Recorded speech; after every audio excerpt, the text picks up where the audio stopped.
Today, I would like to talk about the future of sourcing. It's basically 4 main points I want to make. The first one is I want to show you guys what is the global scale of B2B, to show you what's the basis we are working with. Second, I would like to show you some trends we have identified in the European market and how we are using these trends. Thirdly, I would like to talk about the major pain points of global sourcing and what we do to overcome these. And lastly, I would like to give you guys a sneak peek what we will be launching this year with the power of AI. Before I start, a couple of sentences about me. Thanks for the warm introduction. My name is Patrick, and when I started at Alibaba over 2.5 years ago, I was the 5th employee. By now, we are over 80 people, and the end of the year will be way more. So you can see the focus is Germany. As the introducer already said, I'm half Chinese. My mother's from China, and I can speak fluent Chinese, and I'm born in Germany, and my dad is German. And if you're born with this skill set, there's only one industry you can work in Germany, and that's the automotive industry. So I started my career at BMW, and after 4.5 years, I had the chance to help Alibaba to set up shop in Germany.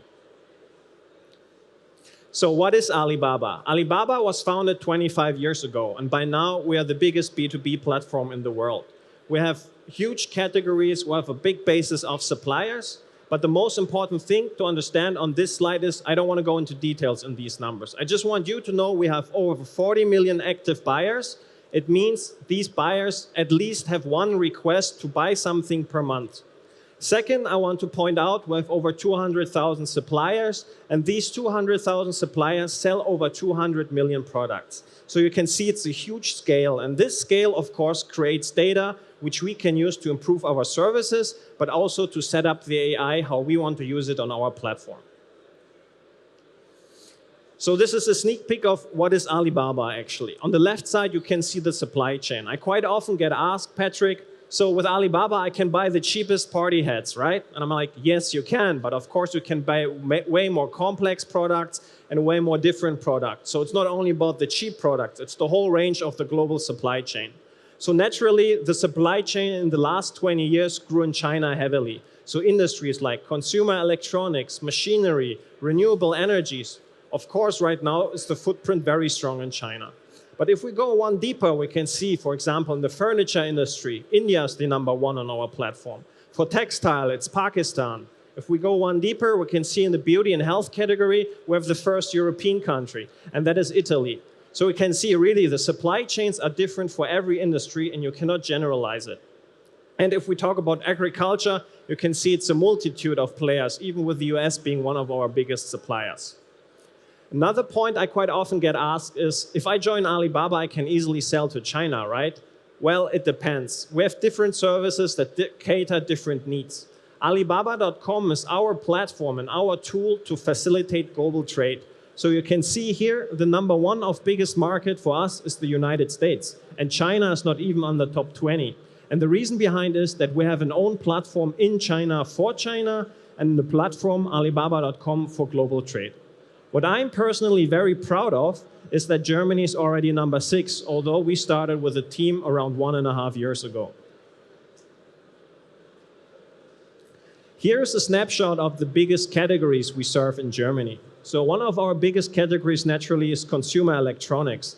But afterwards, we're very strong in home and living, in furniture, and also another thing many people are not aware of, we are very strong in the beauty category. So the ingredients, the supply products that are used to put up makeup, like brushes, etc., we have a very strong foothold in this.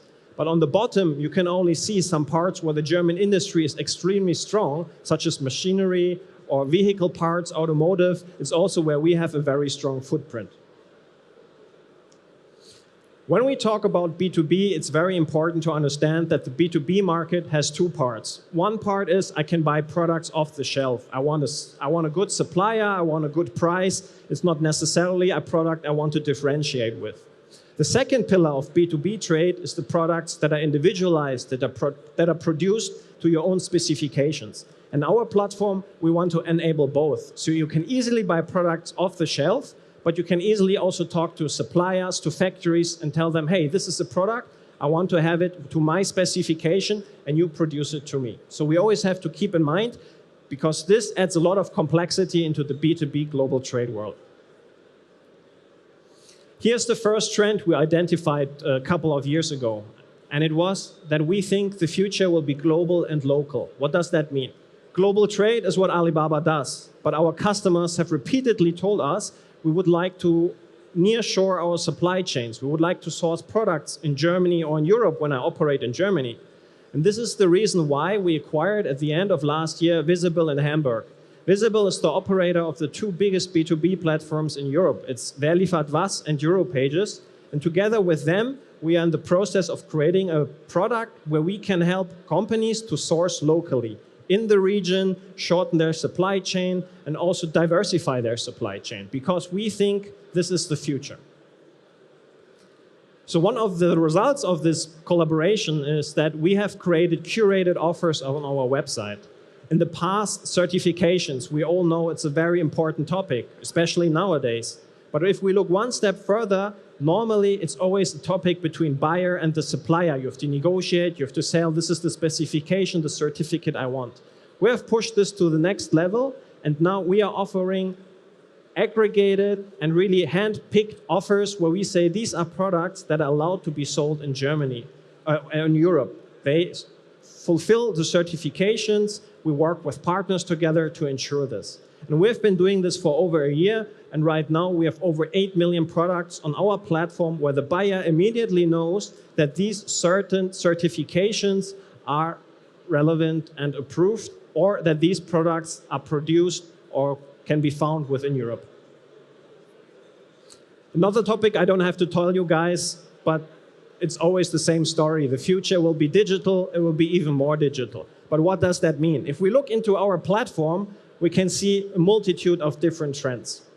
The first one I want to point out is, you can see on my slides, we use a lot the app. If we look on a global scale, 60% of our customers use Alibaba.com via the app. This, of course, is traced back to our roots in Asia, but it also shows maybe how different generations interact differently. So as I said, 60% of our customers interact with the app. This is sometimes quite funny and interesting when I pitch this in Germany, because then German companies or SMEs think this is really strange, because they normally do business on trade shows, they want to meet the people in person, they want to write emails. And my most favorite question always is, how can I ensure that SAP is connected to the app? We have a process for this, but this just shows how the different mindsets in the different regions are. Another topic I want to point out is the topic of image search. This is no rocket science. Every big search engine can do it. You can upload a picture and then you can find the products. But we have pioneered this in the shopping experience over 5 years ago. And later on in the future outlook, I will show you guys what we will build on top of this search feature. Another interesting thing we pioneered is the topic of RFQ, is the request for quotation. One of our major pain points of the customers is that they have to interact with a multitude of suppliers to find the right products. So we said, how about we just turn it around? You guys write in a specification sheet what product you are looking for, what price point you are willing to pay, and the suppliers will find you within a couple of days. So you can save a lot of time. Another topic we are very interested in is the topic of live streaming. When I say this in Germany, people sometimes start laughing and say, yeah, we had this 20 years ago. It's like QVC, teleshopping, where someone on the TV is trying to sell you something. But I have to say it's completely different. The major benefit of live streaming, especially in B2B, is that you can have very detailed questions. You can interact with the chat. You can show your product in a way more different way, and you can build up a following more easily than just using the classical marketing tools. Another topic we introduced is the topic of TrueView. We all know the importance of short videos in today's social media age. What we've been done is you can select a category where you can see the products you are interested in. And as we all know, you can just swipe in a certain direction if you're interested in the product, or you can decline it if you want to see the next product. For this example, I just, for example, typed in makeup brushes, and I will get a feed full of makeup brushes until I find the product I like and I want to interact with the supplier. Since 2016, we are using virtual reality to map our factories of our suppliers. Why are we doing this, or why have we been doing this? We deeply believe that virtual reality will become a major part in the future. We all see companies moving towards this, but what we are doing is we are setting up processes, technology to map factories, to map virtual showrooms, So in our vision, maybe in the future, people don't have to travel that much. They can use virtual reality to look at factories to see, can this supplier actually produce the quantity I want? Or can I visit the showroom? So maybe you can save on flights and you have a more convenient way to interact with your suppliers. In the next couple of slides, I would like to talk about the major pain points. I'm doing this to save, honestly, time of mine, because afterwards in the network session, I always get asked the same questions, so I always would like to go through this very briefly. The first question I always get asked is, how can I find on a digital platform trustworthy suppliers? And I can tell you, we have a big process around that. First of all, we are working with the institution in the world for verification and neutrality. That's the TÜV Rheinland. We've been working with TÜV for over 20 years. And these partners are always neutral. They go into the suppliers, to the factories, and they certificate that these businesses exist, that these businesses can produce the products, and that these businesses can produce the quality of products they are promoting. In other regions, we work together with other players. For example, in the US, it's SGS. It's the market leader in the US. So this way, we want to give the buyers more information points to make the decision to do shopping easier in the B2B context. The next topic I quite often get asked, Patrick, I understand on every e-commerce platform that's B2C, I can return products very easily. I can just send them back if I don't like them or if there's a problem. But what do I do if it's a shipping container full of products that's not the quality I wanted, or it's a different specification? And I can tell you guys, we have a solution for this as well. It's called trade assurance. Alibaba offers a service where we position ourselves as the intermediary, meaning the payment goes through us. The supplier can see that the invoice has been paid. The buyer gets the product, can verify that it fulfills the quality needs, and then we will release the money to the seller. If there is a dispute in any case, we can get information from the buyer and from the seller and can be involved. But I want to be transparent. This service costs money. This is one of the things how we monetize it. But our vision is, if you work with a supplier for multiple years, months, and you have a trust basis, you don't have to use this product. For us, this is a product to make it easier to do the first interaction, because our main revenue income is the factory paying to be able to be listed on Alibaba.com. Just to be fully transparent, to show you how we operate. Another topic I very often get asked, how do I do payments globally? Let's say I found a supplier in Brazil and Vietnam. I've never done a business in this region. I don't speak the language. I don't have a bank license. How can I ensure that my payment will arrive on time to a very good price and absolutely secure? And this is one of the benefits why we as a major platform can set up processes and products where we can split the costs around our entire basis. Meaning we have an own payment system. It's called Alibaba.com Pay. And our vision is to work together with the biggest payment providers in every area and ensure that the money can be transferred from one continent to another continent. And lastly, the last pain point I often get asked is the topic of logistics. How do I source products globally when I'm not an expert in logistics? And I can tell you again, we as a marketplace have you covered. We work together with all the big logistic companies. We have pre-negotiated contracts. We have data of over 26,000 roads, or for example, over 32 million products where we can guarantee the delivery time, because this is the data we have collected to improve our services. So if you buy a product overseas and you're worried about logistics, you can easily also do this via Alibaba. Lastly, I would like to talk about what is the vision of Alibaba, because we are not a classical marketplace where you buy something and put it into your shopping cart. We see ourselves more as a digital trade show. So for example, we have two major events every year. One is the March Expo, where you can discover innovative products, and the other one is the Super September, where you can get products for the Christmas season, but we guarantee they arrive in time. But also you have more industry-specific events. For example, here an event for the Home and Garden Show. But I want to just do a quick deep dive into the trade show so you understand what our lighthouse events are about. One thing with the March Expo is we want to support buyers to find the newest products, the innovative products, where you can differentiate yourself, where you can be the first mover on the market. So every March, we have an online sale for an entire month where we promote the newest products, where our data indicates, look, this product is very viral in the US, or it has big demand in Asia. you in Europe or in different region, you should at least explore and have a look if this could be something in your product category. So for example, for this year, we have over 5 million new products in every different category, which we want to promote. Another thing is, except for the voucher, is that we have a new service this year we want to launch. It's called Alibaba Guaranteed.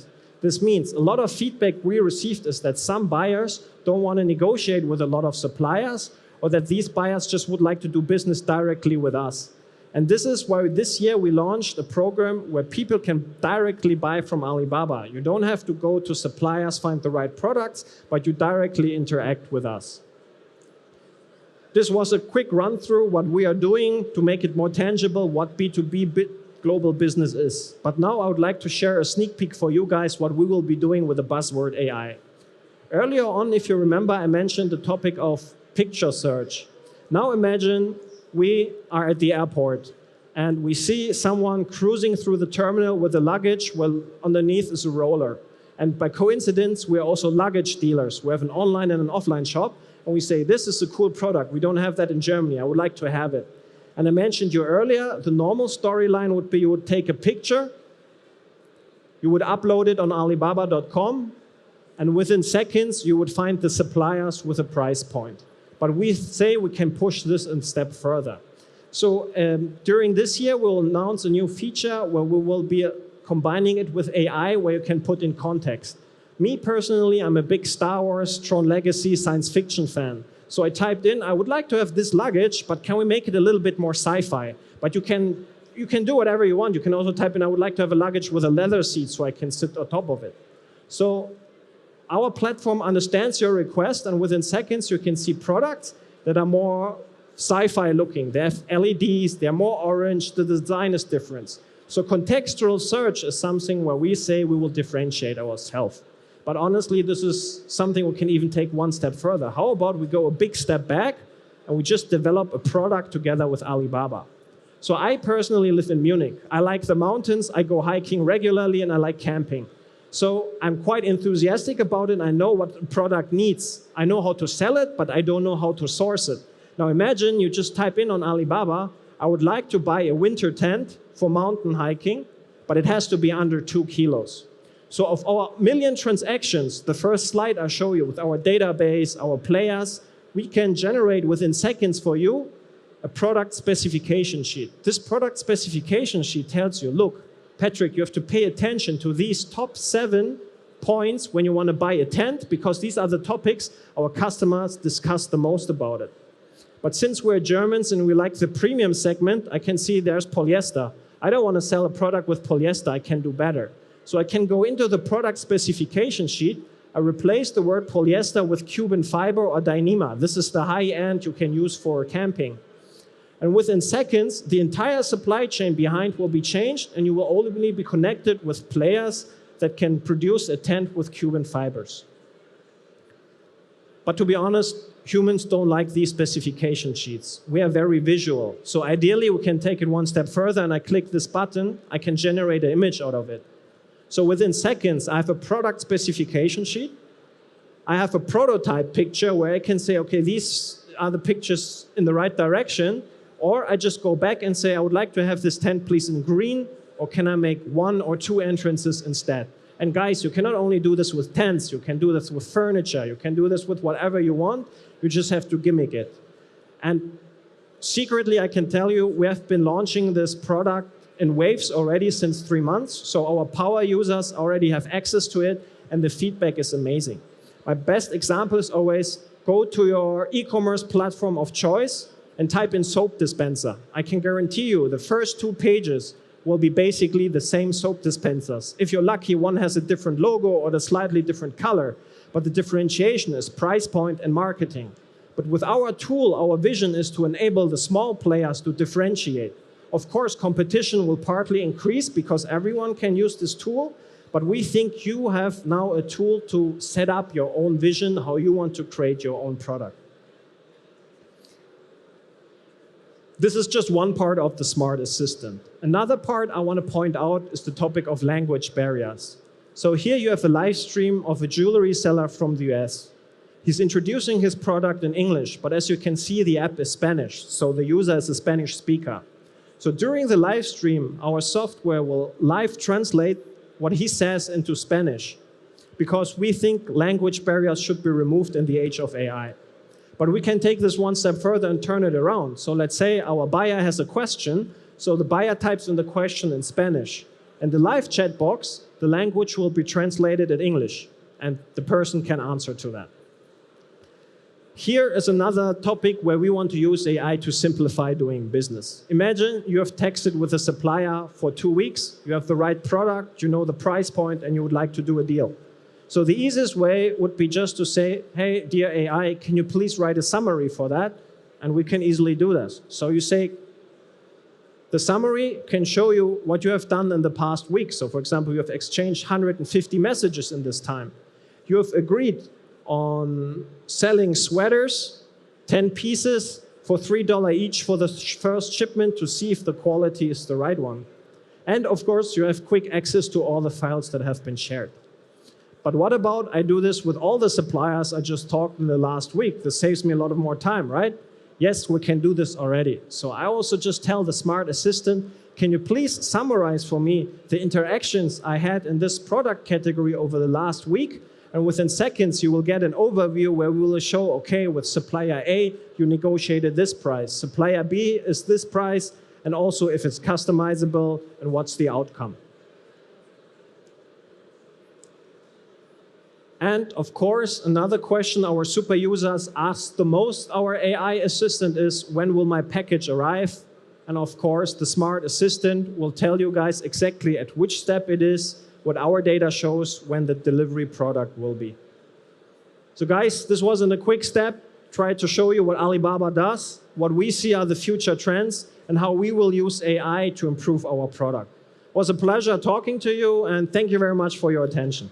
First of all, I would be interested in what do you think is the main criteria or the main skepsis or the main challenges for Alibaba as a Chinese company within Germany or the German-speaking countries? Yeah, I think one of the major stereotypes we're facing is that you cannot source complex or high-end products in digital B2B, because people say you need a lot of consulting, you need a lot of feel of the product itself. But I think I showed you guys through live streaming, through interaction, through reviews, etc.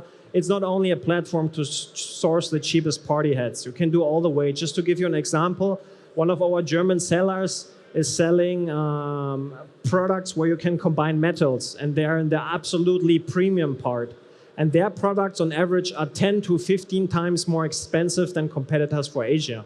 And they're doing tremendous business with us because they can prove on their page that the value they create is bigger or greater than 10 or 15 times, because with the other soldering tools, you have to replace the tips more often. So these are things where I say we have to do more work to show that also highly complex products can easily be sold on the global internet. So it's basically about building trust. When you break it down, it's building trust within the customers. Exactly, and also show that there's not too much information you can convey. You just have to use a combination of different tools to show this information. Right, right. So, and would you think that, well, I've followed your presentation, and I had in mind that it's like a marketplace like this e-commerce, just online. So you're meeting people. It's not just that you go online, pick a product, and buy it, but it's more likely an interaction platform. You can get in touch with people through live interactions. You can get in touch with the suppliers. You can verify. Is that more online marketplace than it is where you meet people, or how would you describe I think you can say so. If I look here at the March at the E-commerce Expo, I can see of different players. They position all their own products, and it's basically the same on Alibaba. You don't click on the card and go to shopping immediately. Our vision is to start an interaction, to say, okay, I'm looking for this product. So it's basically comparable, as you said, to traveling to a trade show. I would say this is a very good comparison, yes. All right, thank you. One last question. What do you think, I think you mentioned the first slide that you already are spread very widely. What do you think, where is the biggest opportunity for you to grow? Where's the biggest grow expansion opportunities? Yeah. I think I mentioned in the beginning already our expansion in Germany. It just shows we commit resources to the region. Just think about it. In 2 years, we went from 5 people to 80 by the end of year. If it's according to me, I would like to be over 200. So you can just see we really like the German market. There's German demand. But on the other hand, if you look at on the European level, what's visible now, I think we have a good foundation to grow further in Europe. So I know we are building up teams in France and the UK, for example, but also we have a big team in the UK, in Italy. But it doesn't mean the other markets are not important for us. They are, but these are where we put a special attention to it because we say there's a lot of demand which we want to cooperate together. And if we look at a global scale, you guys have seen it, number one place for us is the US. If I think about momentum right now in Asia, I would say Vietnam is also something where we grow really fast. So you cannot generalize it and say this is one region, but I would say definitely Germany is the place to be. So I'm happy to be part of that team. Thanks a lot. A personal question maybe just for you. What is your personal next step or goal within Alibaba? You mentioned a big growth. You are hiring people as crazy. What is your personal next goal? Do you have one? My goal is to, good question. My goal is to show the German SMEs, the hidden champions, that global digital sourcing is a lot easier than they think. Yesterday, for example, I was at a conference in Mannheim where you talk more with the, I don't want to call them old school, but with the people with a lot of heritage who are doing business the same way for 20, 30 years. Writing contracts, going to a trade show, building a lot of personality, credibility before you sign a big contract. And I think you can open up a second opportunity and look what you can do in the age of digitalization. Like we all here don't hesitate to buy products online like shoes or a t-shirt. You can do this easily in the B2B context, and to be absolutely transparent, the B2B market is even around 10 times bigger than the B2C e-commerce market. So I just think to plant the seed in Germany that global trade and B2B is really something that can be easily done. Perfect. So thanks a lot. Thanks for those insights. I think this is worth it. Definitely bring hands together. Fat applause. Thank you so much. Mr. Patrick Kuehl. Patrick and I do have some appreciation for you as well. Dankeschön.